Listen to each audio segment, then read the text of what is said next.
जय जय रघुवीर समर्थ. शुका सारिखे पूर्ण वैराग्य जाचे, वसिष्ठा परिज्ञान योगेश्वराचे. कवी वाल्मिका सारिखा मान्य ऐसा, नमस्कार माझा सद्गुरु रामदासा. श्रीराम मला वाटते अंतरी त्वा बसावे, तुझ्या दासबोधासी त्वा बोध व्हावे. अपत्या परिपाववी प्रेमग्रासा, महाराज या सद्गुरु रामदासा. जय जय रघुवीर समर्थ. श्रीकृष्ण गोविंद हरे मुरारे, हे नाथ नारायण वासुदेव. प्रद्युम्न दामोदर विश्वनाथ, मुकुंद विष्णुर्भगवन् नमस्ते. नारायणं नमस्कृत्यं नरं चैव नरोत्तमं, देवीं सरस्वतीं व्यासं ततो जयमुदीरये. सच्चिदानन्दरूपाय विश्वोत्पत्त्यादिहेतवे, तापत्रयविनाशाय श्रीकृष्णाय वयं नमः. कृष्णाय वासुदेवाय हरये परमात्मने, प्रणतक्लेशनाशाय गोविन्दाय नमो नमः. वसुदेवसुतं देवं कंसचाणूरमर्दनं, देवकी परमानन्दं कृष्णं वन्दे जगद्गुरुं. कृष्णकमलपत्राक्षं पुण्यश्रवणकीर्तनं, वासुदेवं जगद्योनिं नौमि नारायणं हरिं. कृष्णकृष्णेति कृष्णेति यो मां स्मरति नित्यशः, जलं भित्त्वा यथा पद्मं संसारात् उद्धराम्यहं. कृष्णाय वासुदेवाय देवकीनन्दनाय च, नन्दगोपकुमाराय गोविन्दाय नमो नमः. नमः पङ्कजनाभाय नमः पङ्कजमालिने, नमः पङ्कजनेत्राय नमस्ते पङ्कजाङ्घ्रे. गोपाल कृष्ण भगवान की जय. जय जय रघुवीर समर्थ. भजे व्रजैकमण्डनं समस्तपापखण्डनं, स्वभक्तचित्तरञ्जनं नमामि. स्वभक्तचित्तरञ्जनं सदैव नन्दनन्दनं, सुपिच्छगुष्ठवस्तकं सुनादवेणुहस्तकम्, अनङ्गरङ्गसागरं नमामि कृष्णनागरं. मनोजगर्वमोचनं विशाललोललोचनं, विधूतगोपशोचनं नमामि पद्मलोचनं. करारविन्दभूधरं स्मितावलोकसुन्दरं, महेन्द्रमानधारणं नमामि कृष्णवारणं. कदम्बसूनकुण्डलं सुचारुगण्डमण्डलं, व्रजाङ्गनैकवल्लभं नमामि कृष्णदुर्लभं. यशोदया समोदया सगोपया सनन्दया, युतं सुखैकदायकं नमामि गोपनायकं. सदैव पादपङ्कजं मदीयमानसे निजं, दधानमुत्तमालकं नमामि नन्दबालकं. समस्तदोषशोषणं समस्तलोकपोषणं, समस्तगोपमानसं नमामि नन्दलालसं. भुवो भरावतारकं भवाब्धिकर्णधारकं, यशोमतीकिशोरकं नमामि चित्तचोरकं. दृगन्तकान्तभङ्गिनं सदा सदालसङ्गिनं, दिने दिने नवं नवं नमामि नन्दसम्भवं. गुणाकरं सुखाकरं कृपाकरं कृपापरं, सुरद्विषन्निकन्दनं नमामि गोपनन्दनं. नवीनगोपनागरं नवीनकेलिलम्पटं, नमामि मेघसुन्दरं तडित्प्रभालसत्पटं. समस्तगोपनन्दनं हृदम्बुजैकमोदनं, नमामि कुञ्जमध्यकं प्रसन्नभानु. नाही मी बरोबर खरं आहे. आवाज नाही येत का चांगला मोठा आहे आवाज तर. हॅलो काका, आवाज नाही येत. आवाज नाही येतो तुमचं, काहीतरी हे झालं असेल. माईक शिवाय पण आवाज नाही काका तुमचा. नाही, आवाज व्यवस्थित येतोय. आवाज येतोय आवाज. फक्त काय नारायण, तुमचं काहीतरी हे झालं असेल, नेट नसेल व्यवस्थित. समस्त गोपनंदनं हृदम्बजैकमोदनं, नमामि कुञ्जमध्यगं प्रसन्नभानुशोभनं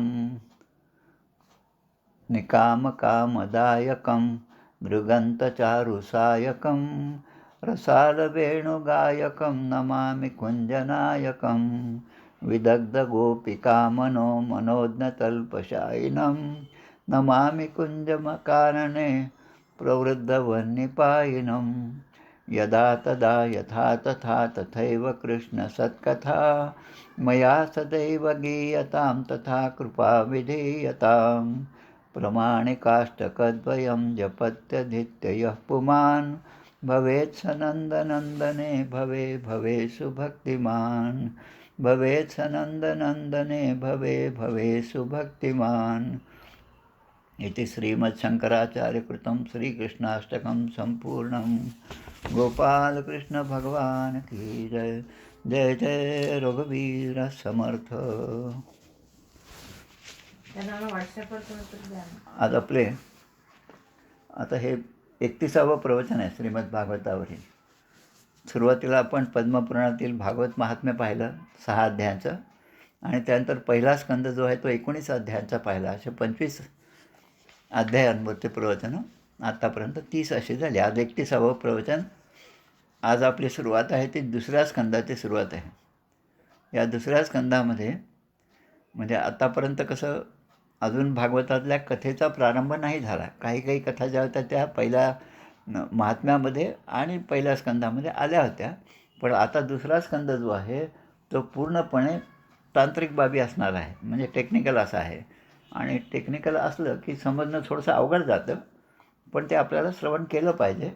अवघड असं म्हणून सोडून द्यायचं नाही. त्याचा जास्तीत जास्त अभ्यास करायचा. कारण तो या सर्व परमार्थाचा पाया आहे. जसं ध्यान आहे, अष्टांग योग आहेत, या सगळ्या गोष्टींची माहिती आपल्याला एक साधक म्हणून, एक रामदासी म्हणून असली पाहिजे. आणि तेच विवेचन या सगळ्या दुसऱ्या स्कंदामध्ये आहे.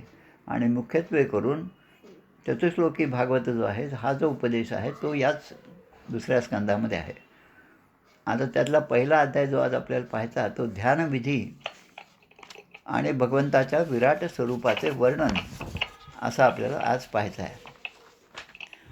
श्रीमद दासबोध ग्रंथामध्ये बद्धमुक्ती निरूपण नावाचा समास आहे.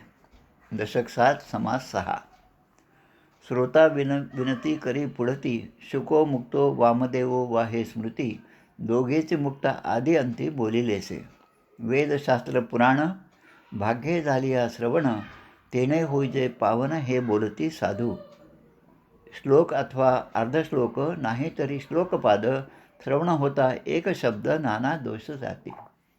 म्हणजे आपल्या समर्थांनी आपल्याला किती मोठी गॅरंटी दिली आहे पहा की श्लोक अथवा श्लोकार्ध म्हणजे पूर्ण श्लोक म्हणजे 4 चरण, श्लोकार्ध म्हणजे 2 चरण, नाही तरी श्लोकपाद. श्लोकपाद म्हणजे 1/4. संस्कृतमध्ये 6:45 म्हणायचं असेल तर पादोन सप्तवादनम असं म्हणतं, म्हणजे 6:45. तसं श्लोकपाद म्हणजे 4 चरणापैकी 1 चरण जरी माहीत असलं आपण रोज म्हणलं तरी पण ते भगवंताचं ध्यानच होतं, ती भगवंताची पूजाच होती. आणि एवढंही नाही तरी श्रवण होता एक शब्द नाना दोष जाती. म्हणजे एक शब्दाचं जरी श्रवण झालं तरी नाना प्रकारचे दोष जातात. आणि म्हणून म्हटलं जो ब्रह्माकार झाला तो काष्ट होऊनी पडिला शुक भागवत बोलिला दृष्टांता कारणे. म्हणजे खऱ्या अर्थाने शुकदेवांनी आता राजा परीक्षितीला भागवताचं महात्म्य किंवा भागवताचं महत्त्व आणि भक्तियोगाचं महत्त्व, त्यामध्ये कर्मयोग आला, ध्यानयोग आला, ज्ञानयोग आला, या सगळ्यांचं महात्म्य या ठिकाणी आता सांगायला सुरुवात केली आहे. मागचा प्रसंग आपल्या लक्षात असेल की गंगेच्या काठी ही सगळी मंडळी आहेत. राजा परीक्षितीला त्या शापामुळे आता त्याने अनशन व्रत घेतले आहे. आपला मुलगा जन्मेजय याला राज्य दिलं आणि सगळ्याचा त्याग करून तो आता या गंगेच्या काठी आलेला आहे. तिथे अनेक ऋषीमुनी आले, त्यांची नावं आपण मागच्या वेळेस पाहिली. आणि त्यांना प्रत्यक्ष श्री व्यासपुत्र श्री शुकदेव हे सुद्धा त्या ठिकाणी त्यांचं आगमन झालं. राजाने त्यांचा सत्कार केला आणि त्यांना नमस्कार करून 6 प्रश्न विचारले. इथून आपण मागच्या वेळेस पाहिलं.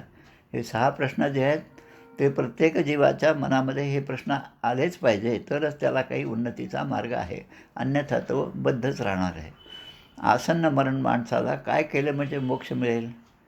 आता आसन्न मरण म्हणजे जो मरणाला टेकला आहे असा अर्थ नाही, पण ज्याला मरणाचे कालावधी निश्चित झालेला आहे, त्याने काय केलं म्हणजे त्याला मोक्ष मिळेल. आणि आपल्या सर्वसाधारण माणसाच्या दृष्टीने विचार केला तर जीवनातलं एक सत्य म्हणजे मरण हेच सत्य आहे. आणि ते सत्य मरण केव्हा येईल हे सांगता येत नाही. आणि म्हणून मरणाचे स्मरण असावे, हरिभक्तीचं सादर व्हावे, समर्थ सांगतात. आणि या ठिकाणी जर प्रश्न विचारला तर मग मोक्ष मला कसा मिळेल? आणि दुसरा प्रश्न, आता माझं जर आयुष्य इतकं कमी असेल तर मी कशाचं श्रवण करावं? आता आयुष्य कोणाचं किती आहे आणि किती कमी आहे का खूप भरपूर आहे हे काही सांगता येत नाही. म्हणून अखंड देवाचे ध्यान करावे. मग कोणता जप करावा? ध्यान करायचं म्हणजे कसं करावं? जप कशाचा करावा? नामस्मरण कसं घ्यायचं? कोणतं नाम घ्यायचं?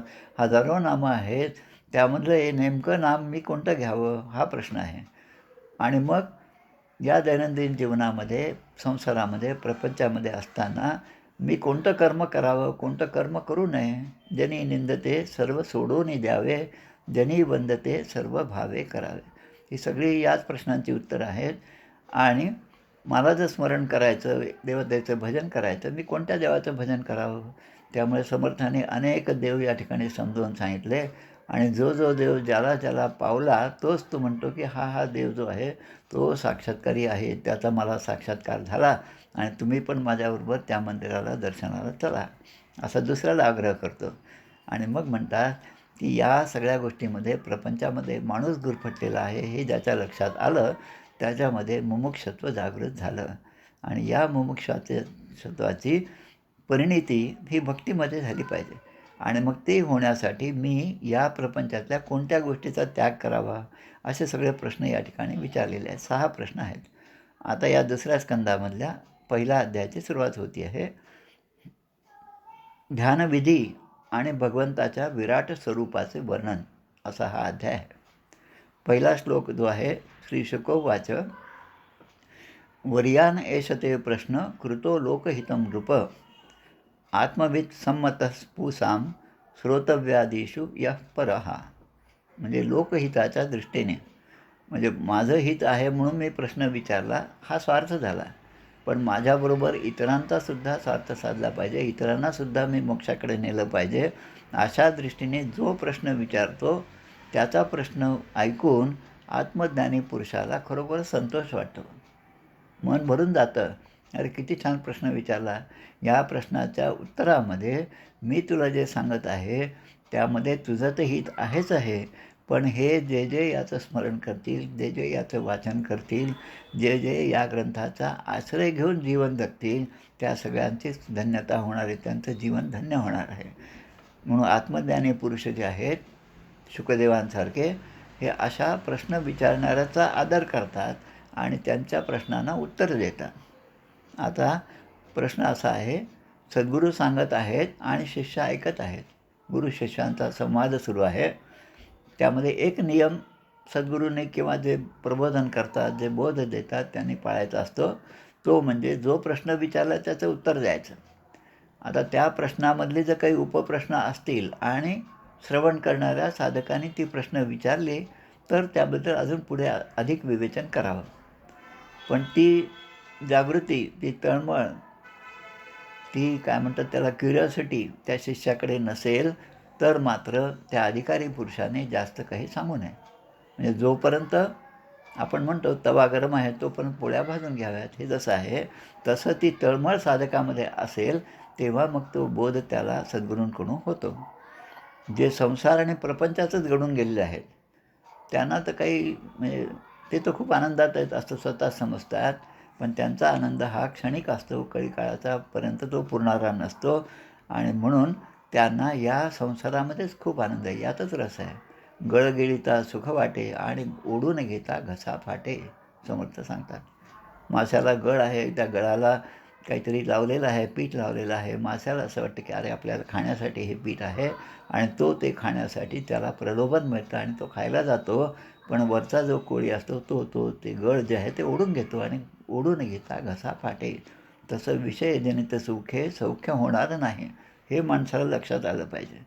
आणि काही लोक जे आहेत जे भगवंताच्या स्वरूपालाच जाणत नाही, जे बद्ध आहेत ते भगवंत काय सगळं देवच खोटा आहे. देवाला काय रिटायर केलं, रिटायर काय आहे पहा, त्या श्रीराम लागूनही सांगितलेलं होतं एकदा की देव रिटायर झाला किंवा देवाला रिटायर करा, अशा प्रकारचे बोलणारे खूप माणसं असतात.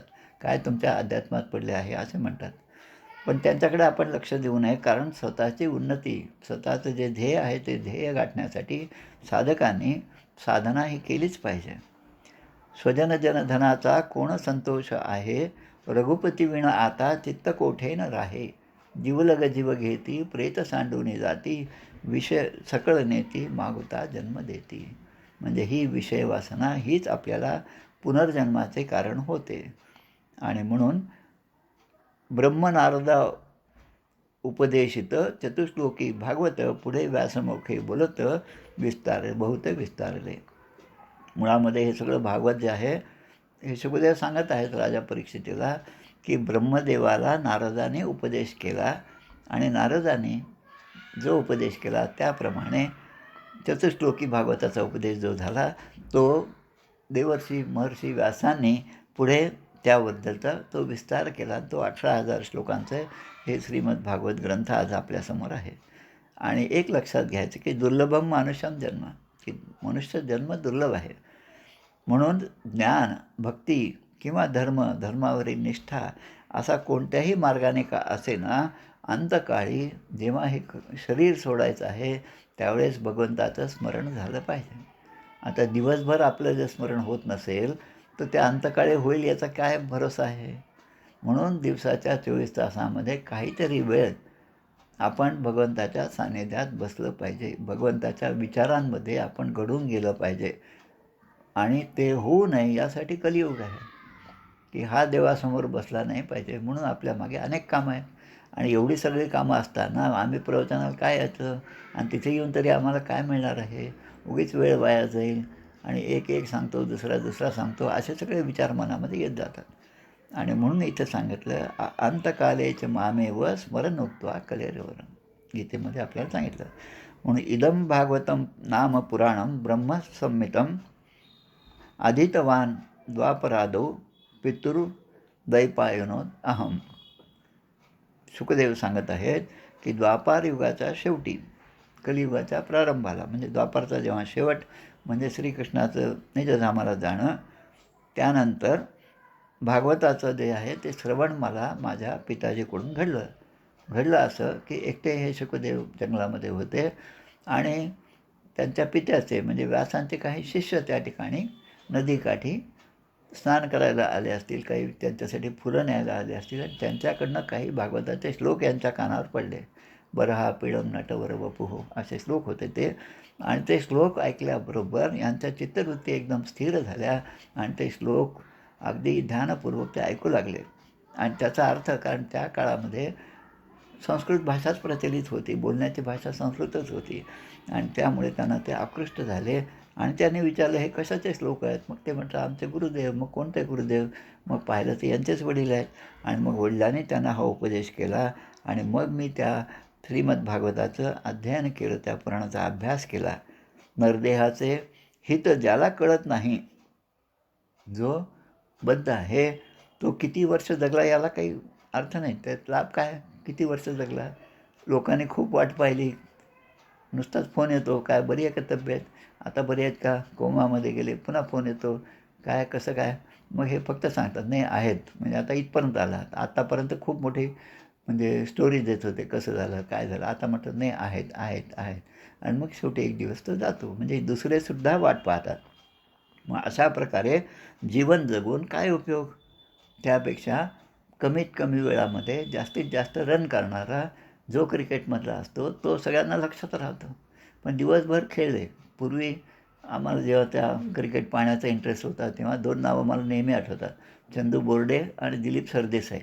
दिवस खेळायचे, सकाळी 10 पासून ते संध्याकाळी 5 वाजेपर्यंत. आणि दिवसभरामध्ये काय तर 50 रन काढायचे. म्हणजे आऊट पण होत नव्हते आणि रन पण काढत नव्हते. मग असं जीवन जगणं त्यामध्ये काय अर्थ आहे. त्यापेक्षा फरूक इंजिनियर आताचं आपलं तर कोण आहे, सूर्या येतो किती 10-20 ओव्हर काढतो पण 50-100 रन काढून जातो तो. म्हणजे असं ज्यांचं आयुष्य आहे की जे काहीतरी सत्कारणी लागतं त्यांची आठवण जगाला राहते. आणि म्हणून मी आता हे सांगतो की तुला तरी 7 दिवसाचं आयुष्य आहे.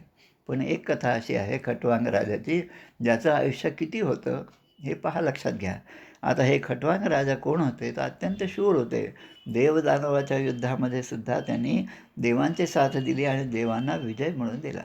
आता देवांच्याकडून देवेंद्र म्हणजे देवाचे इंद्र म्हणजे इंद्र ते त्यांच्यावर खुश होऊन ते म्हणतात, तुला काय वर पाहिजे असेल तो माग.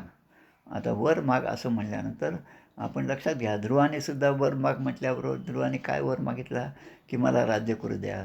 आता इथे खटवांग राजा म्हणतात की मला एक सांगा की माझं आयुष्य कुठपर्यंत आहे, मृत्यू कधी आहे, असं विचारल्याबरोबर त्याने लगेच सांगितलं तुझं आयुष्य आता फक्त काय 2 घटका आहे. आता 2 घटकेचा अर्थ आपल्या चिन्मय मिशनचं जे भागवत आहे, मला वाटतं स्वामी तेजोमयानंद यांनी लिहिलेलं, त्यामध्ये 2 घटका म्हणजे त्यांनी 2 तास असे दिले, 55 मिनटं 53 मिनटाचं एक घटका. तर इतकं कमी आयुष्य आहे असं विचारल्यावर वर मागण्याच्या भानगडीत खटवांग राजा पडलाच नाही. सगळा त्याग केला आणि तिथून निघून गेला आणि भगवंताच्या चरणामध्ये तो विलीन झाला. खट्वांगो नाम राजर्षिर ज्ञान ते यता इहायुषः मुहूर्त सर्व मृत्सज्ज गतवान भयम हरिम. आणि मग आपल्याला समर्थ सांगतात, देहे भान हे ज्ञानशस्त्रे खोडावे, विदेहीपणे भक्तिपंथ मार्गेचे जावे, विरक्ती बळे निंद सर्वही त्याजावे, परिसंग सोडून सुखे राहावे. त्याप्रमाणे यांनी आपल्या शरीराचा आणि ममतेचा याचा त्याग केला आणि मनपूर्वक मन एकत्र करून भगवंताशी एकरूप झाले खटवांग राजा. आता इथे एक एक प्रकार, जसा प्रश्न होते अनेक प्रश्न, त्याची उत्तरं सांगायला सुरुवात झाली. ते म्हणतात की आधी अ उ आणि म ओंकाराचा मनपूर्वक जप करावा. आता एक एक ही प्रक्रिया आता ध्यानाची वगैरे सगळी त्यामध्ये सांगितलेली आहे.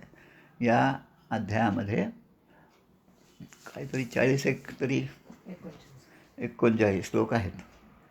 ते सांगतात बुद्धीच्या साह्याने, त्याच्यानंतर मनाच्या द्वारा आणि इंद्रियांना विषयापासून दूर आपण ओढलं पाहिजे. आत्तापर्यंत विषय जे आहेत ते सगळे मला बाहेर ओढत होते, माझं चित्त विचलित करत होते आणि मी त्या विषयाच्या आनंदामध्ये विषयातून तरी आनंद मिळेल म्हणून सगळीकडे भटकत होतो. आता ती धाव जी बाहेर होती ती आता मला थांबवली पाहिजे आणि ते थांबण्यासाठी मी आता प्रयत्न केले पाहिजे. म्हणून आपलं चित्त जे आहे ते स्थिर करण्यासाठी वासना ज्या आहेत त्या चंचल आहेत. एक वासना संपली की दुसरी तयार होते, दुसरी संपली की तिसरी. जशा लाटा एकानंतर एक येत जातात तशी वासना मनामध्ये काहोर म्हणजे गोंधळ घालत असते. पण त्या विचारांना मला ताब्यात ठेवलं पाहिजे आणि मग ते ठेवण्यासाठी भगवंताच्या स्वरूपाकडे माझं मन लागलं पाहिजे, स्थिर माझं चित्त झाले पाहिजे. आता ते कसं करावं हे या ठिकाणी सांगितलेलं आहे आपल्या व्यंकटेश स्तोत्रात. तेथे देहभावासे नुरे ठाव, अवघा चतुर्भुज देव, त्याचे चरणी ठेवून भाव वरप्रसाद मागावा. हे मन जे आहे ते तिन्ही गुणांचं आहे. रजोगुण आहे त्यामुळे मन चंचल आहे, तमोगुण आहे म्हणून मन जे आहे की माणसाची प्रवृत्ती जी आहे ती मूळ प्रवृत्ती आहे. आता या दोघांना आवर घालण्यासाठी मनावर मात्र नियंत्रण केलं पाहिजे. मन हे नमन झालं पाहिजे असं म्हणतात सगळेजण. हे म्हणण्याला ऐकायला खूप चांगलं आहे पण ते तसं करायला खूप अवघड आहे. आणि ओढून घेता घसा फाटे म्हणल्यासारखं. मग आता प्रश्न विचारला परीक्षित राजांनी की जी धारणा मनातील मल विक्षेपणे आवरणं हे 3 दोष आहेत. मनातील मल हे तात्काळ काढून टाकते. ती धारणा मी कशी प्राप्त करावी, कोणत्या वस्तूमध्ये त्याचा शोध घ्यावा, कोणत्या प्रकारे मी ते करावं, तिचं स्वरूप काय आहे, अशा गोष्टी राजांनी विचारलेल्या आहेत.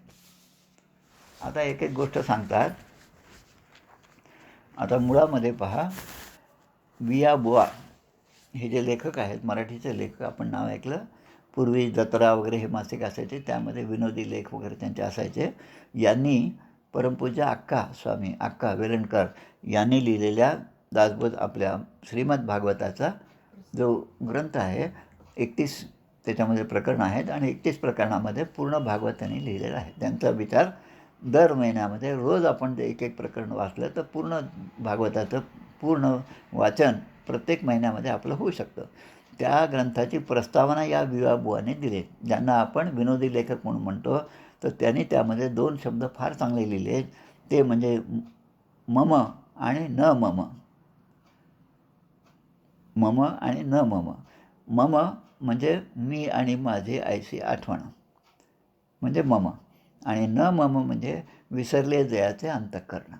म्हणजे मी आणि माझ्या देहाच्या अनुषंगाने असणारे सगळे नातेवाईक म्हणा, घरदार म्हणा, इस्टेट म्हणा, पैसा म्हणा, जे काय नावलौकिक म्हणा, या सगळ्यांची आठवण जर मी विसरलो तर भगवंताचं रूप मला माझ्या ध्यानामध्ये आणता येईल. आणि ते जर मी विसरलो नाही तर ते भगवंताचं रूप माझ्यामध्ये असूनसुद्धा मला ते स्पष्टपणे दिसणार नाही. जसं आरशावर धूळ असल्यामुळे प्रतिबिंब दिसणार नाही. मग आता ध्यानासाठी मी काय करावं ते सांगतात. शुकदेव म्हणतात, जितासनो जित श्वासो जित संगो जितेंद्रिया. 4 भाग. जितासन, जित श्वासो जित संगो जितेंद्रिया. स्थूले भगवतो रूपे मनःसंधार योधिया. म्हणजे ध्यानासाठी 4 गोष्टीची आवश्यकता आहे. एक जितासन, जितसंग, जितेंद्रिय आणि जितश्वास. आता हे पूर्ण सांगत बसलं तर खूप वेळ जाईल याच्यामध्ये. थोडक्यामध्ये आपण 1-2 गोष्टी पाहू. जितासन म्हणजे एकाच आसनावर बसून आपलं मन स्थिर करणे. म्हणजे पद्मासनामध्ये बसा असं म्हणतात. आता पद्मासन कसं घालायचं? आता गुडघ्या दुखायला लागल्यामुळे मांडीत नाही घालता येतं. पद्मासन तर खूप दूरच राहिलं. अशी परिस्थिती आपली म्हातारपणे होते. म्हणून लहान मुलं जे आहेत त्यांच्याकडून आधी हे करून घ्या. कारण लहान मुलांना प्रत्येक गोष्ट खूप चांगल्या प्रकारे येते. म्हणजे ते रामदेव बाबा जेवढं करतात तेवढे लहान मुलंच आपली नातंसुद्धा छान प्रकारे करतात. ते पाहून आपल्यालाही असं वाटतं की अरे आपण हे अगोदर शिकलो असतं तर बरं झालं असतं. पण आता करून काय उपयोग? आधीपासून हे आपल्या मुलाला या सवयी, हे संस्कार घातले पाहिजे. मग जितासनामध्ये आसनाचा जय सांगितलेला आहे. शुद्ध भूमी पहा, त्यामध्ये दर्भाचे आसन टाका. मृगाजीन असेल तर ते, किंवा पांढरी घोंगडी असेल तर ती त्यावर टाका. या घोंगडीला 8 पदर असले पाहिजे. म्हणजे 8 घड्या करून ती घोंगडी असली पाहिजे. आणि असं करून त्यावर आपण बसावं आणि ते धूत वस्त्र नेसून बसावं. सोहळ्यामध्ये असो किंवा धूत वस्त्र नेसून बसावं. मग त्याला म्हणायचं पद्मासनात बसणे. आता जिथं श्वास, आता श्वासावर नियंत्रण कसं करायचं? तर प्राणायाम हा एक सगळ्यात चांगला मार्ग आहे. प्राणायामाचं आपल्याला माहिती आहे. आपण संध्याच्या वेळेस आपल्या उजव्या हाताने उजवी नाकपुडी दाबून ठेवायची आणि डाव्या नाकपुडीने श्वास घ्यायचा. तो झाला पूरक. आणि त्यानंतर आपली करंगळी आणि त्याच्या बाजूचं बोट, अशा 2 बोटांनी ती डावी नाकपुडी दाबून धरायची. म्हणजे आता उजव्या अंगठ्याने उजवी नाकपुडी बंद आहे. त्याच्यानंतर या 2 बोटांनी डावी नाकपुडी बंद आहे. जो आपण श्वास घेतला तो काही क्षण आतमध्येच ठेवला पाहिजे. त्याला म्हणायचं पूरक. आणि मग कुंभक. आणि मग नंतर येतं ते रेचक. म्हणजे उजवा अंगठा उजव्या नाकपुडीवरचा तो काढायचा, त्याला म्हणायचं रेचक. म्हणजे श्वास आता बाहेर सोडायचा. आता यामध्ये एक गोष्ट लक्षात घ्या. श्रीराम जय राम जय जय राम हा जो सिद्धमंत्र आहे त्यामध्ये सुरुवातीला पूरक जे आहे त्यामध्ये श्रीराम आहे. कुंभक जे आहे म्हणजे आतमध्ये श्वास आहे तोपर्यंत जयराम म्हणायचं. आणि श्वास सोडत असताना हळूहळू सोडतो त्यावेळेस जय जय राम असं म्हणायचं. यामुळे तो मंत्र आपल्या श्वासावर बसला जातो. आणि श्वास जो आहे तो अजपाजपच आहे. मग अजपाजप करत असताना सहजपणे श्रीराम जय राम जय जय राम याचा आपला उच्चारसुद्धा होतो. याला म्हणतात जितासन आणि जितश्वास. आता जितसंग म्हणजे कोणत्याही विषयाच्या संघाने किंवा आप्तेष्टांच्यासुद्धा संघाने माझं मन कधीही विचलित होणार नाही असं मी निग्रह केला पाहिजे. आणि जितेंद्रिय म्हणजे इंद्रियावरचा जय मला मिळवता आलं पाहिजे. म्हणजे कधीही कुठल्याही परिस्थितीत माझं मन क्षुब्ध होऊ नये इतकी धारणा माझी असली पाहिजे. आता हे जे शुकदेव आहेत ते सांगत आहेत की आसन, श्वास, संग इंद्रियांना जिंकून मग मन जे आहे ते स्थूल रूपात किंवा विराटाच्या स्वरूपामध्ये स्थिर केलं पाहिजे. म्हणून या ठिकाणी आता अष्टांग योग सांगितलेला आहे. यम, नियम, आसन, प्राणायाम, प्रत्याहार, धारणा, ध्यान आणि समाधी या प्रत्येकाचं वेगवेगळं म्हणजे अनेक त्यामध्ये प्रावीण्य असणारे असतात. अष्टांग योगाचे पुरस्कर्ते ते याबद्दल अजून चांगल्या प्रकारे सांगू शकतील. तुलसी रामायणामध्ये मंदोदरीने रावणाला एक गोष्ट सांगितली, तर त्यामध्ये मंदोदरी अशी म्हणते, पद पाताल स्थिर अज धामा.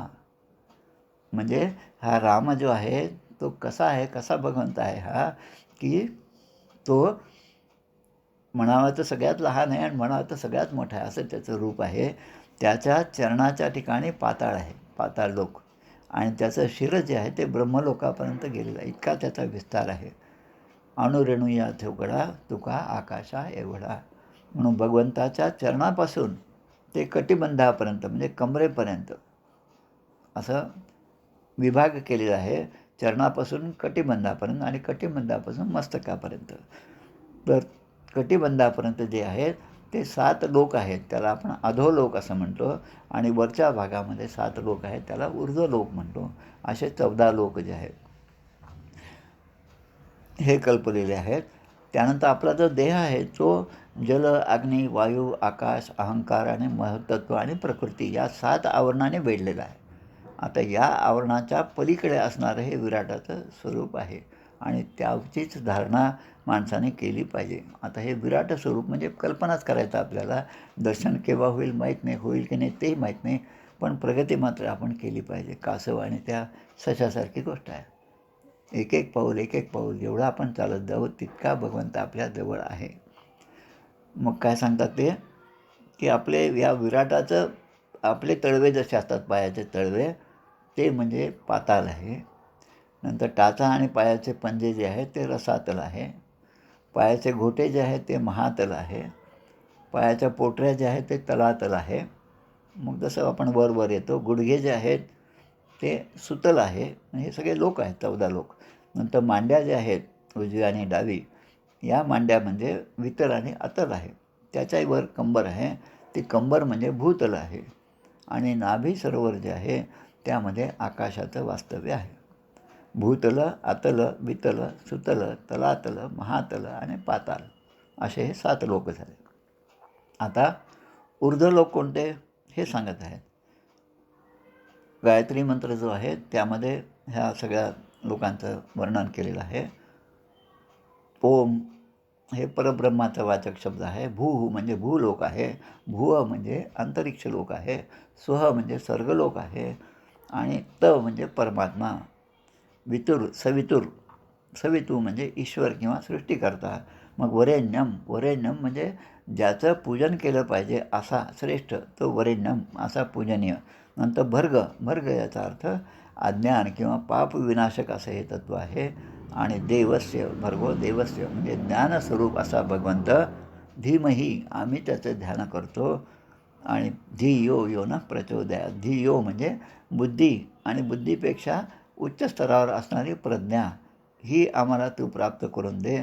तर मग जो आम्हाला प्रकाशित करतो, कारण तोच भगवंत या सगळ्या देहामधल्या सगळ्या इंद्रियांना, सगळ्या स्थितीला, सगळ्या परिस्थितीमध्ये आणि सगळ्या ठिकाणी प्रकाशित करीत असतो. म्हणून त्याची ही प्रार्थना आहे. आणि म्हणून ओम भूः भुवा स्वाहा महा जनः तपः सत्यम म्हणजे या 7 व्याहृती म्हणतात त्याला, व्याहृती. म्हणून अर्घ्य देत असताना संध्येमध्ये सप्तव्याहृती ज्या आहेत त्या स्वतंत्रपणे आपण म्हटल्या पाहिजे. एकदम भर्गो देवस्य धीमहि धियो यो नः असं नाही. भूः भुवा स्वाहा महा जनः तपः असं एक एक म्हणलं पाहिजे. तर हे सगळं सांगत असताना आपल्या हरिपाठामध्ये एक अभंग आहे, तो पण अभंग आपल्याला पाहायचा आहे. तत्पूर्वी या विराटाच्या पूर्ण शरीरावरचे जे जे लोक आहेत, म्हणजे आदिपुरुष हा जो परमात्मा आहे त्याच्या छातीला स्वर्गलोक आहे, गळ्याला महरलोक आहे, आणि वदनाला, मुखाला जनलोक आहे, कपाळाच्या ठिकाणी तो तपोलोक आहे. सहस्र शीर्ष असणाऱ्या भगवंताचे मस्तक जे आहे ते सत्यलोक आहे. आता परवाच आदरणीय संभाजीराव भिडे यांचं वक्तव्य आलं होतं. खूप लोकांनी काय काय त्यामध्ये सांगितलं. पहा, तिथे गंध का लावायचं, कुंकू का लावायचे, देवाचं कुठलंही कार्य करत असताना ते आपण गंध लावलंच पाहिजेत. आणि देवाचं कार्य म्हणजे काही पूजा करतानाच लावलं पाहिजे असं नाही, पण दिवसभरामध्ये जे जे व्यवहार आपण करतो ते सगळं त्या देवाच्या नावाने केलं पाहिजे. मंदिराचे जसे ट्रस्टी असतात तसे आपण भगवंताचे ट्रस्टी म्हणून या ठिकाणी आहोत. आणि भगवंताचं जे सांगणं आहे त्याप्रमाणे करणं हे ट्रस्टीचं काम आहे. तर तसे खऱ्या अर्थाने ट्रस्टी आपण झालं पाहिजे. म्हणून तो गंध, तो टिळा, तो टीका, ते अष्टगंध हे आपल्या गृहमध्यामध्ये आपण धारण केले पाहिजे. आणि मग आता त्या विराटाचे हात काय आहेत तर इंद्रादी देवता आहेत. कान जे आहेत ते दिशादर्शक आहे, मग श्रवण इंद्रिय आहेत. 2 नाकपुड्या जे आहेत ते अश्विनी कुमार. अश्विनी कुमार हे देवतांचे काय म्हणतो त्याला आपण डॉक्टर असल्यासारखे अश्विनी कुमार आहेत. पुढे जे मुख आहे ते अग्नी आहे, अग्नितत्वाचं आहे. डोळे जे आहेत, डोळ्याची शक्ती जी आहे ती अंतरिक्ष आणि देव. अंतरिक्ष म्हणजे देव. त्यानंतर पापण्या म्हणजे दिवस रात्र. पापणीचे उघडझाप म्हणजे आपण करतो ती भगवंत आपण करतो ते उघडझाप करतो, त्याला काही क्षणच लागतात, निमिष आपण म्हणतो त्याला. आपण भगवंताचा विचार केला, विराटाचा विचार केला तर ती पापणी उघडणं आणि ते झापणं याच्यामध्ये किती वेळ जातो तर दिवस आणि रात्र. दिवस आणि रात्र या दोघांना मग अहोरात्र असं आपण म्हणतो. मग भ्रूविलास म्हणजे ब्रह्मलोक आहे. टाळू म्हणजे पाणी आहे. जीभ म्हणजे रस आहे. अशा सगळ्या गोष्टी त्या ठिकाणी दिलेल्या आहे. तर पुढे म्हणतात की मन जो आहे तो चंद्र आहे. चंद्र काय आहे? मन काय आहे? तो विकाराचा खजिना आहे. सगळे विकार तिथूनच उत्पन्न होतात. आणि भगवंताचे चित्त, जसं माझं चित्त ठिकाणावर नाही असं आपण म्हणतो, तर चित्त म्हणजे काय ते लक्षात आलं पाहिजे. आणि चित्त आणि चैतन्य यातला फरक लक्षात आला पाहिजे. ते चित्त चैतन्य मिळाले पाहिजे. रुद्र म्हणजे काय? माणसाच्या ठिकाणी असणारा अहंकार. माझ्या ठिकाणी जो अहंकार असतो त्याच अहंकाराला विराटाच्या ठिकाणी रुद्र असे म्हणलेलं आहे. आता नखं जे आहेत त्या विराट स्वरूपाचे ते घोडे, खेचर, उंट आणि हत्ती हे सगळे त्याचे नख आहेत. जंगलामध्ये असणारे पशु, मृग जे आहेत ते सुद्धा या विराटाच्या कटिप्रदेशामध्ये असतात. अशा प्रकारे पूर्ण विराटाचं वर्णन या पूर्ण अध्यायामध्ये केलेलं आहे.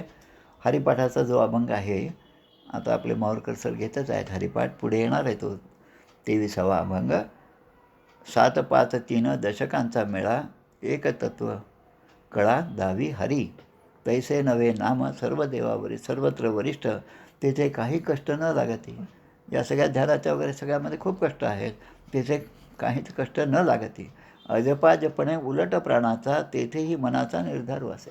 अजपा जपणे, आत्ताच मी जसं सांगितलं, अजपा जप जो आहे तो सहजपणे घडणारा जप आहे.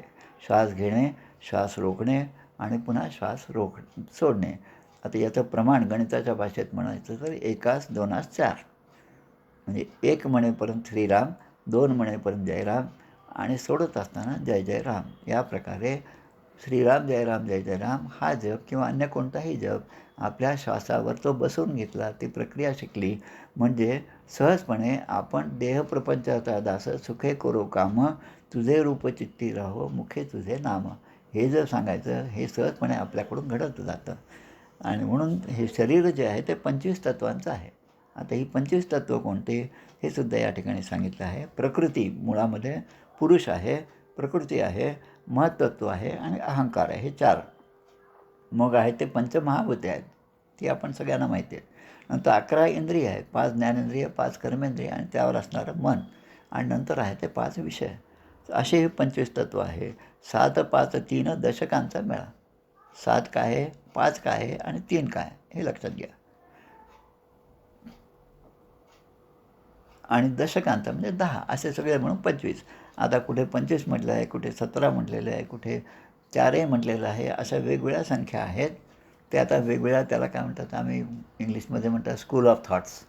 प्रत्येक जो शास्त्रज्ञ असेल त्याच्या विचारांचा मार्ग घेऊन जे मार्गक्रमण करतात त्याला स्कूल ऑफ थॉट्स म्हणतात. तसं अनेक सत्पुरुषांनी आपापल्या बुद्धीप्रमाणे त्यांना जसं जाणवलं, अनुभव आला त्याप्रमाणे अनेक शास्त्रे लिहिली आहेत आणि त्या शास्त्रामध्ये वेगवेगळे घटक त्यामध्ये सांगितलेले आहेत. पुढे येतात असा की जसं आता आपण स्वयंभुव म्हणू, हा शब्द भागवतामध्ये येणार आहेत, बऱ्याच ठिकाणी येणार. तर हे जे विराटाचं स्वरूप आहे तर ते स्वयंभुव मनू म्हणजे कोण? विराटाच्या ठिकाणी विराटाची बुद्धी ही स्वयंभुव मनू. आणि मनूचे संतान जे आहेत म्हणजे ज्या विराटाचं निवासस्थान आहे, मनूचे संतान म्हणजे मनुष्य शब्द त्यापासूनच निर्माण झाला. म्हणजे प्रत्येक मनुष्याच्या ठिकाणी भगवंताचं अस्तित्व आहे आणि प्रत्येक माणसाच्या ठिकाणी, प्रत्येक जीवमात्राच्या ठिकाणी जसा पिंडी तसा ब्रह्मांडी आपण म्हणतो, की जसं पिंडामध्ये दिसतं तसं ब्रह्मांडामध्ये आहे आणि त्यामुळे प्रत्येक जणामध्येच देवत्व पाहणं हेच आपल्याला सगळ्या शास्त्रांनी सांगितलेलं आहे. जे जे भेटी जे भूत ते ते मानिते भगवंत हा भक्तियोग निश्चित सांग माझा. त्यानंतर गंधर्व, विद्याधर, चारण, अप्सरा हे सगळे जे आहेत ते षड्ज स्वर आहेत. संगीतामधले जे 7 स्वर आहेत हे जे अखंड भगवंताचे गुणगान कीर्तन करीत असतात. दैत्यांची सेना ही जी आहे तीसुद्धा तिला पण या विराटाच्या स्वरूपामध्ये स्थान दिलेलं आहे. विराटाचे वीर्य म्हणजे ही दैत्यांची सेना आहे. आणि मग पुढे याच अध्यायामध्ये सांगितलेलं आहे ब्रह्माननं क्षत्रभुजो महात्मा विडुरंघ्री श्रित कृष्णवर्णा नानाभिधाभिज्य गणोपन्नो द्रव्यात्मक कर्मवितान योग. म्हणजे ब्राह्मण जे आहेत ते या विराटाचं मुख आहे. त्यानंतर क्षत्रिय जे आहे ते त्याचं भुजा आहेत. वैश्य जे आहे ते त्याच्या मांड्या आहेत. आणि शूद्र जे आहे ते विराटाचे चरण आहे. म्हणजे विविध देवता ज्या आहेत त्या देवतांच्या नावाने आपण यज्ञ करतो आणि मग द्रव्यमय यज्ञ हे केले जातात. आता हे जे यज्ञ करणं आहे ते सुद्धा विराटाचं कर्मच आहे. विराट स्वरूपामध्ये ते कर्म आहे. आता आपल्या दृष्टीने यज्ञ म्हणजे काय? नोकरी करत असताना मी एक यज्ञच करत आहे, शिकवताना मी एक यज्ञच करत आहे, विद्यार्थी असताना मी शिकत आहे, ते सुद्धा यज्ञ आहे. अहम वैश्वानरो भूत्वा प्राणिनां देहमाश्रितः प्राणापान समायुक्त पचाम्यन्नं चतुर्विधम. म्हणजे मला जी भूक लागते त्याला वृकोदर असं म्हणतात. भीमकर्मा वृकोदरः असं भीमाचं नाव श्रीमद भगवद्गीतेमध्ये आलेलं आहे. भीमकर्मा वृकोदरः. वृकोदरा म्हणजे ज्याच्या उदराच्या ठिकाणी वृक नावाचा अग्नी नेहमी प्रज्वलित असतो आणि त्यामुळे त्याला अखंड अशी भूक लागलेली असते आणि मग त्याला इतकं मोठं खावं असं वाटतं, इच्छा होती आणि ते खाऊन तो तृप्त होतो. जसं भीम, अरे काय बकासूर आहे का असं आपण म्हणतो. जेव्हा आपल्या मुलाला भरपूर खाल्ल्यानंतर बकासूर म्हणतो, याचा अर्थ आपली बुद्धी या दुष्ट प्रवृत्तीकडे जाते आणि आपल्या मुलाला आपण जर भीम म्हटलं तर तेवढी आपली सत्प्रवृत्ती आहे. म्हणजे मुलाला आपण कोणत्या नावाने हाक मारतो यावरून सुद्धा आपली प्रवृत्ती ठरत असते. म्हणून या ठिकाणी म्हणलं ब्राह्मण हे त्याचं मुख आहे. पुरुषसूक्त जेव्हा आपण म्हणतो भगवंताच्या पूजेच्या वेळेस, ह्या पुरुषसूक्त जे आहे ते दोन्ही वेदामध्ये येतं. 4पैकी 2 वेदांमधला भाग आहे. एक ऋग्वेदामध्ये सुद्धा आहे आणि यजुर्वेदामध्ये सुद्धा आहे. त्यामध्ये अनेक मंत्र आहेत. ब्राह्मणोस्य मुखमासीत बाहुराजनकृतः उरु तदस्य यद्वैश्य पदभ्याम शूद्रो अजायत. चंद्रमा मनसो जातश्चक्षो सूर्य अजायत. श्रोता वायुश्च प्राणश्च मुखात अग्निर अजायत. म्हणजे ब्राह्मणाच्या मुखामध्ये ब्राह्मण आहे, ते मुख म्हणजे ब्राह्मण आहे या विराटाच्या. बाहुराजन्यकृतः अन्य देवता जे ते बाहूमध्ये स्थित झालेले आहेत. उरु तदस्य यद्वैश्य. उरु म्हणजे मांड्या, तिथे वैश्याचा निवास आहे. त्या विराटाच्या मांड्यामध्ये वैश्य उत्पन्न झाले आणि पदभ्याम शूद्रो अजायत. आता आपण आपला विचार करा, हात पाय डोकं मान पाठ पोट सगळं आहे. मग यामध्ये ह्या सगळ्या देवता आहेत आणि त्याचा उपयोग आपण रोजच करतो. एक हात नसला तर काय होतं आपल्याला माहिती आहे. दोन्ही हात नसला तर काय होतं आपल्याला माहिती आहे. देह दुर्लभ निरूपण, देहाबद्दलचे कितीतरी समास आहेत की देह परलोकीचे तारू, एकदम छान सांगितलं. आणि मग म्हणतात की हाताला हात आहे पण बोटं नसले, मग पूजा कशी करणार आपण, मग गंध कसं लावणार, असं सगळं. पाय नाहीत तर मग कसं तीर्थयात्रेला जाणार. म्हणजे आपण तो काय त्याचं नाव पंढरपूरच्या यात्रेमध्ये गेलेला खूप छान कुर्मदासची कहाणी, ती जरूर पहा, ऐका, मग लक्षात येईल की त्या कुर्मदासाने किती कष्टाने पांडुरंगाचं दर्शन घेतलं. आपण जातो, एसीचं तिकीट काढतो, अगदी आरामशीर जातो पंढरपूरमध्ये. जायचं उतरल्यावर काहीतरी चहा पाणी काय बटाटे वडे खायचं तेवढं खाऊन मग नंतर जाऊया. आता तिकडे गेल्यावर दर्शन घ्यायचंच आहे आपल्याला. मग असं करून इकडचा टाईमपास आणि मग दर्शन घेताना मग काय तिथे त्यांचं जे प्रोसिजर असेल त्याप्रमाणे 2-4 मिनटाचं दर्शन आणि दर्शन झालं की मग आता आपण रिकामेच आहोत. मग पुन्हा डबे काढा डबे खा, अशी आपली तीर्थयात्रा होत असते. त्रिवेणी संगमी नाना तीर्थे भ्रमी चित्त नाही नामी तरी ते व्यर्थ. आणि मग समर्थ आपल्याला सांगतात, पुन्हा समर्थांशिवाय दुसरा तरणोपाय तरुण पाय नाही बहुहीनता सौख्य होणारे नाही सेनावे परी नातुडे हित काही विचारे बरे अंतरा बोध विजय मना सज्जना राघवी वस्ती केजे. समर्थ आपल्याला सांगतात अखंड ध्यान निरूपण नावाचा समास आहे. दशक 14 समास 8. अखंड ध्यानाचे लक्षणं अखंड देवाचे स्मरण याचे कळता विवरण सहजची घडे. अखंड ध्यानाचे लक्षण काय आहे तर अखंड देवाचे स्मरण. तीर्थ विठ्ठल क्षेत्र विठ्ठल हे जे आहे हा अभंग जो आहे की जे जे दिसतं तेथे विठ्ठल स्वरूपच आहे. रघुनाथ स्वामींच्या पोथीमध्ये त्या ओढ्याच्या काठावरून जात असताना रघुनाथ स्वामी एका ठिकाणी थांबले आणि थांबल्यावर म्हणतात इथे माझा राम विठ्ठल रूपाने मला दिसत आहे. स्वामी लगेच तिथे खाली बसले, ध्यानात बसले आणि तोच राम विठ्ठलाच्या स्वरूपामध्ये त्यांनी दर्शन दिलं. आज आपण पसरणी मठात जेव्हा जाऊ त्या पसरणी मठामध्ये जात असताना अलीकडे ते विठ्ठलाचं मंदिर आहे ज्या ठिकाणी हे दर्शन झालं. अलीकडे जो नगरपालिकेचा जो ओटा आहे त्या ओट्यावर नरसिंहाची मूर्ती आहे. तिथे पूर्वीचं ते झाड होतं ज्या खाली रघुनाथ स्वामी बसत होते आणि त्यांनी नरसिंह रूप धारण केलं होतं. ही कथा त्या पोथीमध्ये आपण वाचलेली आहे. तर ही सगळी स्थानं पाहिल्यानंतर की हे काय, कारण अखंड ध्यानाचे लक्षण अखंड देवाचे स्मरण हे त्यांना कळलं होतं. आणि म्हणून आपल्याला समर्थ सांगतात की देव वर्ततो जगदांतरी तोचे आपुले अंतरी त्रैलोक्यचे प्राणी मात्री बरे पहा. आणि आपण आरतीमध्ये पुन्हा म्हणतो नाना देही देव एक विराजे नाना नाटक लीला सुंदर रूप साजे नाना तीर्थक्षेत्री अभिनव गती माझे अगाध महिमा पिंड ब्रह्मांडी गाजे. हा जो ही जी आरती आहे ती चाफळला लिहिलेली आरती आहे. रामनवमीच्या वेळेस दुसऱ्या दिवशी दशमीला 1000 ब्राह्मण देवाला बोलवले, पण त्या ब्राह्मणांनी समर्थांच्या या विनंतीचा स्वीकार न करता कोणीही देवाला जायचं नाही, प्रसाद घ्यायचा नाही असं ठरवलं. तेव्हा समर्थाने आपल्या शिष्यांना बाजूच्या त्या डोंगरावर पाठवलं आणि तिथे ज्या अंत्यज आहेत त्या सगळ्यांना बोलवून घ्या आणि सपत्नीक या ठिकाणी या म्हणून सांगितलं. त्याप्रमाणे ही सगळी मंडळी आली आणि दशमीचं जे भोजन रामाचा प्रसाद जो होता रामनवमीचा तो त्या ठिकाणी दिला आणि समर्थाने भूदेव म्हणून साष्टांग नमस्कार त्या सगळ्यांना घातलेला आहे. कारण जे जे भेटीजे भूत ते ते मानिजे भगवंत हा जो भाव आहे तो भाव हे साधू संतच जपू शकतात. आणि म्हणून एकनाथ महाराजांनी त्या गाढवालासुद्धा काशीवरून आणलेलं ते पाणी दिलेलं आहे. आपण तहानलेल्यासुद्धा पाणी देत नाही ही आपली अवस्था आहे. आणि आपण गप्पा एकनाथ महाराजांच्या मारतो. त्यामुळे आपण कुठे आहोत ते कुठे आहेत हे जरी खरं असलं तरी आपल्यासाठी काही आशेचा किरण आहे. अपिचे सुदुरात्मा भजते माम अनन्य भाग हे भगवद्गीतेत सांगितलं आहे.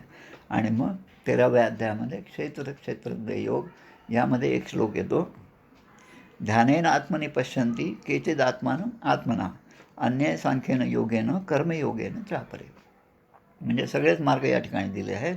ध्यानमार्ग आहे, त्यानंतर सांख्ययोग आहे, कर्मयोग दिले आहे.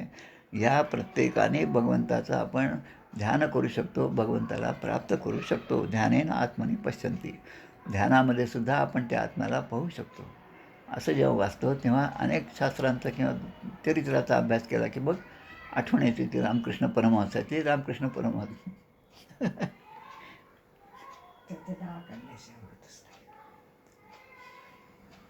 ते म्हणतात कालीमातेच्या समोर बसलास तर डोळे मिटून का बसलास?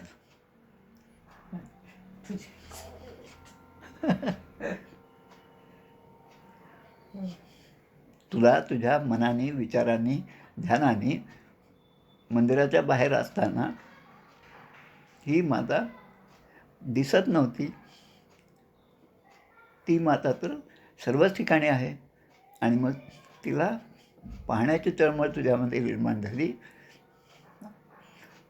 आणि म्हणून तू त्या तळमळीपोटी धावत धावत कालीमातेच्या मंदिरात आलास. मंदिरात आल्यानंतर त्या ठिकाणी मांडी घालून बसलास. मग आता आईच्या दर्शनाची मुलाला ओढ लागली तर मुलगा घरी आल्यावर आईकडे डोळे उघडून पाहिल का डोळे बंद करून पाहिल. हे जे आहे ध्यानेन आत्मनी पश्यन्ति, म्हणजे त्या ध्यानाने आत्मनी म्हणजे आत्म्याने देवाचं रूप जे आहे ते पाहिलं पाहिजे. रूप मनी आठवावे सांगितलं. समर्थ सगळीकडे आपल्याला सांगतात, पण आपण आपल्या रॉंग नंबरमध्येच खूप काही बोलत असतो. त्यामुळे समर्थ जे सांगतात त्यांना काय ते सांगायचं असेल ते आपल्याला ऐकूच येत नाही, आणि त्यामुळे पुन्हा पुन्हा जन्ममरण, पुन्हा पुन्हा जन्ममरण. तर असं न करता माणसाने भगवंताचं रूप काय आहे आणि ते रूप मी कसा सगळीकडे पाहिल. यो माम पश्यति सर्वत्र सर्वंच मयी पश्यति, अशी स्थिती आपल्याला प्राप्त व्हावी. आणि म्हणून अशा सगळ्या श्रीमद्भागवतासारख्या ग्रंथाचं श्रवण अखंड घडणं. श्रवण कशाचे करावे, श्रवणाने काय होतं, श्रवणे धोका तुटे, श्रवणे मन हे मागे भगवंतासी, अशा प्रकारे अनेक ओव्या दासबोधात काय इतर ग्रंथामध्ये सुद्धा आहेत. त्यांचं स्मरण आपल्याला त्या त्यावेळेस झालं पाहिजे. आणि ते होण्यासाठी अखंड ध्यानाचे लक्षणं अखंड देवाचे स्मरण. अखंड ध्यानामध्ये असणं म्हणजेच अखंड देवाचे स्मरण. आमच्या प्रल्हाद महाराजांची एक आठवण सांगतो आणि थांबतो. महाराज रेल्वेने प्रवास करत होते. अनेक शिष्यमंडळी बरोबर होती. गर्दी खूप होती डब्यामध्ये. आणि कोणीतरी असा चहा पीत होता. चहा पीत असताना ते चहा जो आहे तो सांडला. त्या चहामधला एखादा थेंब असेल तो महाराजांच्या ओठावर पण जाऊन पोचला. म्हणजे त्या थेंबाचं पण नशीब. आणि मग बरोबरची शिष्यमंडळी त्या माणसाला रागवायला लागली. आता हा प्रसंग इतरांसाठी कसा आहे की त्याचं हे योग्य वर्तन नाही, आमच्या महाराजाचं, आमच्या महाराजांना असं झालं. आणि मग महाराज शांतपणे त्याला म्हणतात, अरे त्याला रागवू नका, आज त्याच्यामुळे मला चहाची चव कळली. ध्यानेन आत्मनी पश्यन्ति, जे नेहमी आत्मानंदामध्ये असतात त्यांना बाहेरच्या गोष्टींचा विकार हा कधीही त्यांच्या अंतरंगामध्ये निर्माण होत नाही. आणि आपल्या अंतरंगामध्ये अनेक विषय असल्यामुळे आपल्याला भगवंताचं स्मरण होत नाही. म्हणजे असे हे दोन टोक आहेत. पण तरी पण ते हे परलोकीचे तारू हे लक्षात घेऊन या सगळ्या ग्रंथाचं श्रवण केलं म्हणजे काय होईल तर भगवंताबद्दलची प्रीती माणसाच्या मनामध्ये निर्माण होते. आमचे गोंधळेकर महाराज सांगतात, कधी न पाहिलेल्या मुलीशी लग्न ठरलं, तिला कधीच पाहिलं नाही, म्हणजे ही पूर्वीची गोष्ट आहे, आताची नाही सांगत.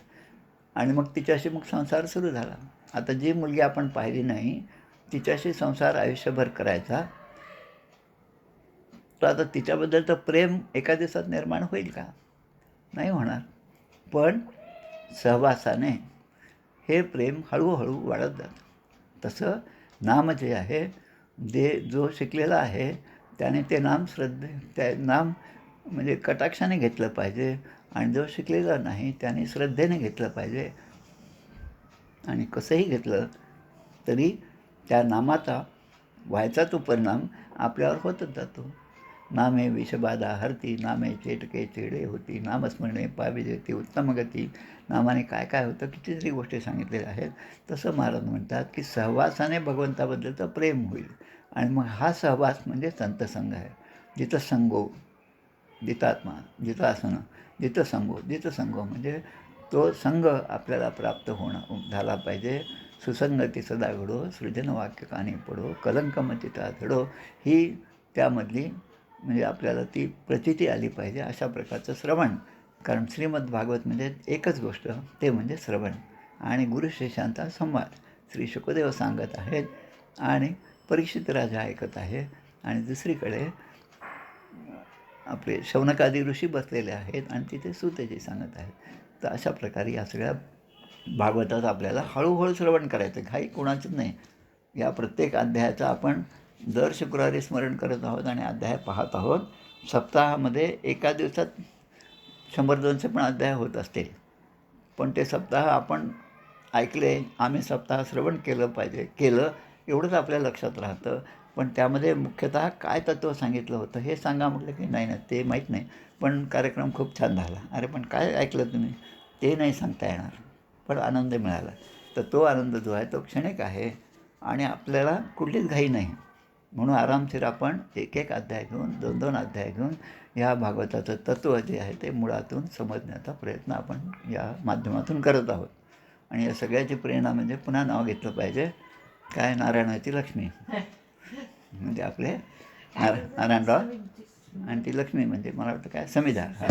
समिधा वहिनी, त्यांच्या मनामध्ये हे आलं की आपण भागवताचं श्रवण करावं आणि म्हणून हा योग आपल्याला जुळून आला. त्यामुळे त्यांचं स्मरण तर केलंच पाहिजे. जय जय रघुवीर समर्थ. आता आरती म्हणूया आणि थांबूया. एक मिनटं.